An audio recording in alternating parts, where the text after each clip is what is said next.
Nos premiers pas sur le sol chinois, c'était vraiment pas mal. Donc il faut savoir que j'étais partie donc en Chine pour valider ma licence, donc ma L3 là-bas en échange, 2017-2018. Je suis partie avec deux amis, Pauline Duperon et Kaya Viska. Notre vol faisait Lyon, Munich, Bangkok, Chengdu. Et ensuite à Chengdu, on devait prendre un train pour aller dans notre ville où il y avait notre université. Mais il faut savoir que je suis partie avec Pauline de Lyon. On a rejoint Kaya à Munich parce qu'après on a pu prendre et avoir un seul et même vol tous ensemble.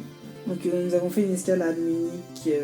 Kaya nous attendait déjà sur place. Ensuite on s'est rejoint et on a voyagé. Après on a fait une escale à Bangkok et c'était un petit aéroport de ce que je me souviens. On a joué au skip-bo par terre. C'était affreux, je me rappelle trop de cette escale. C'était long.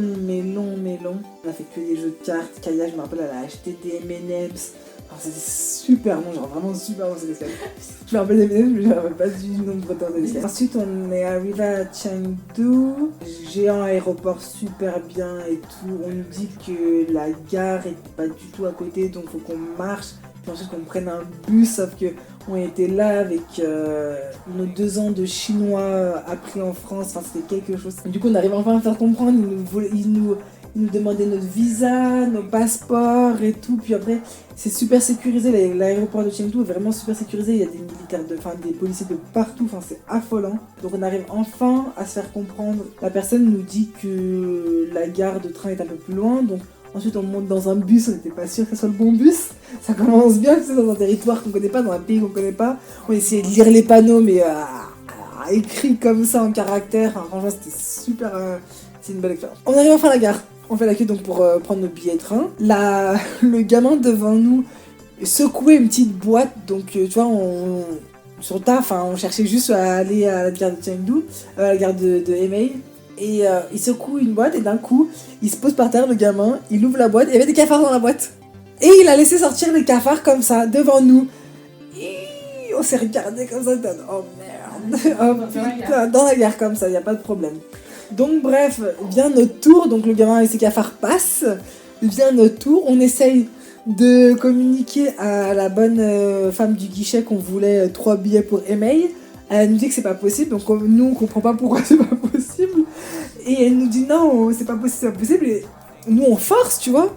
Comment c'est pas possible? Puis après elle commence à sortir une application de traduction en mode oui c'est pas possible, il y a plus de billets.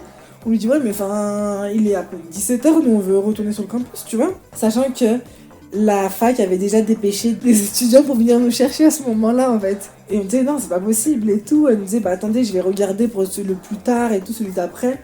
Et elle disait ouais ben non enfin il n'y a pas assez de place, c'est pas possible et tout. On disait ouais mais on peut pas.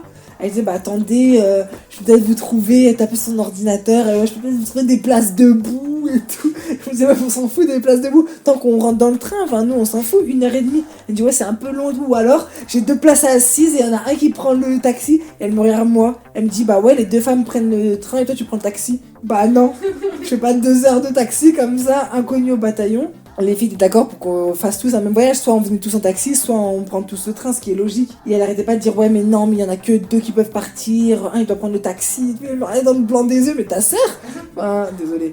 Elle parle en chinois, c'est super, personne parlait anglais là-bas, mais personne parlait anglais dans ce bled. Alors on est dans une grande ville, Chengdu c'est la capitale du Sichuan, donc franchement les gens devraient parler anglais. Mais bref, at some point, elle nous fait genre ah bah j'ai trouvé 3 places. Comme ça, genre, en fait, j'ai trouvé 3 places, c'est bon, vous pouvez passer. Ok, donc on a payé nos 3 places, on a passé le portique de sécurité, et voilà, on a pris notre train.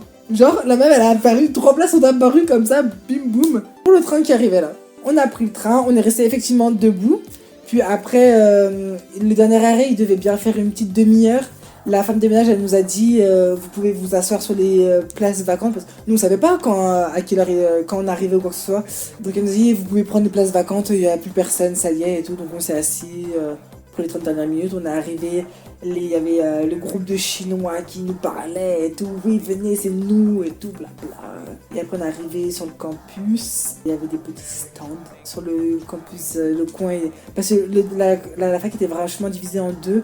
T'avais les peut-être 4-5 dortoirs étrangers pour les étudiants étrangers, et le reste c'était que des dortoirs pour les étudiants chinois. Et il y avait déjà des petits stands devant avec comment avoir une SIM chinoise, comment ouvrir un compte en banque et tout. Et on nous a tous attribué à l'arrivée un petit correspondant, mais voilà, pour nous accompagner à la fac, pour nous accompagner à la banque, enfin, un truc, enfin, vraiment adorable. On est tombé sur Sam, qui est cœur sur lui, enfin, big up to Sam si tu m'écoutes, qui nous a fait rentrer dans l'équipe de la fac. Enfin, du coup, on a fait du volley avec lui et tout. Enfin, vraiment, c'était super cool. Ouais, du coup, Sam, on nous a attribué un correspondant et tout. Et ce premier jour, on me dit que mon colocataire, parce qu'on partageait tous un appartement avec un colocataire étranger, était déjà arrivé depuis quelques jours. Donc, je rentre, on me donne les clés, je rentre dans l'appart, je vois que le colocataire n'est pas là. Je range mes affaires, je laisse un petit mot disant bonjour, je m'appelle Lies, je suis ton nouveau colocataire, j'ai hâte de te rencontrer. À ce soir, je vais faire un tour du campus.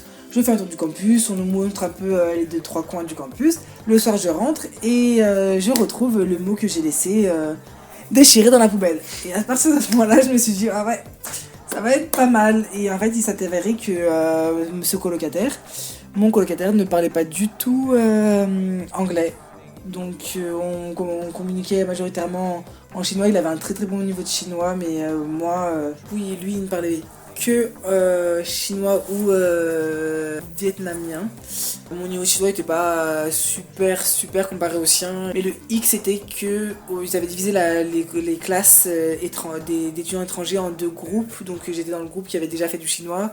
Donc avec lui, donc je le voyais le matin, midi et soir. Donc c'était un peu lourd sur la longue. Surtout que c'est un colocataire que tu ne choisis pas et que tu ne connais pas. Au bout de 5 mois, il m'a annoncé que son cousin venait pour le second semestre et qu'il voulait habiter avec lui. Donc je l'ai encouragé, moi. Je suis pour passer du temps avec sa famille. Donc il a pris un appart et j'ai pu vivre dans un appart pour 2 personnes tout seul pour les 5 derniers mois qui restaient. C'était vraiment le feu. Et c'est ici qu'a commencé mon petit périple en Chine. On se revoit pour de nouvelles aventures.